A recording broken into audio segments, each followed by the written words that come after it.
ये किस्सा है, आप लगा लो कि 91 या 92 के आसपास का। तो उसमें हम मेरे ख्याल से 10th 11th के स्टूडेंट थे। तो साइकिल चलाते चलाते तो सीख रहे थे, तो गए गांव के पास से गुजर रहे थे। तो वहां क्या था कि कोई गांव का जो इलेक्शन हो रहा था, तो उसमें एक जाटव था, तो वो इलेक्शन में खड़ा हुआ था।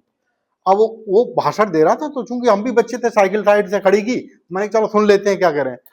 तो वो महाशय कह रहे थे कि जी देखो, हम लोगों के साथ पंडितों ने शुरुआत से ही भेदभाव किया है।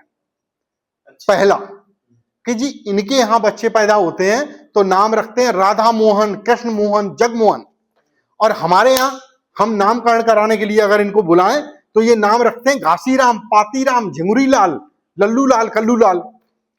ठीक है, तो कहते हैं कि हम लोग भी पढ़े, हम लोग कथा खुद कर सकते हैं। कह रहे कहां लिखा है कि जी पंडित ही कथा करेंगे? कथा हम भी कर सकते हैं कि आप लोग शिक्षित हो जाइए। हमारे लोगों ने जब संविधान लिख दिया तो ये कथा पढ़ना क्या बड़ी चीज है। कह रहे ये सारा जो हम लोगों का जो निचले स्तर पर लाए हैं या जो रोक के रखा हुआ है, ये सारा का सारा ब्राह्मणों का है। कह रहे हम लोग ऐसी यूनिटी बनाएं कि हमारे गांव में कोई भी कार्यक्रम हो, चाहे कोई बच्चा पैदा होता है या किसी का दाह संस्कार हो जाए, कुछ भी हो जाए, कह रहे कि वो खुद ही करना है।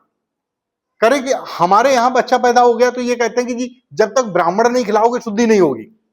कह रहे जब इनके यहाँ पैदा होता है तो शुद्धि करने कौन बुझाता है? उनको भी शुद्धि की जरूरत है ना। कह रहे वो तो नहीं, वो खुद ही कर लेते हैं। तो कह रहे वो जब खुद ही कर लेते हैं तो हम भी तो खुद ही कर सकते हैं। ये जो इन लोगों के अंदर जो विरोध भरा हुआ है ना, वो आज का नहीं है, ये दशकों पहले का है, पुराना है।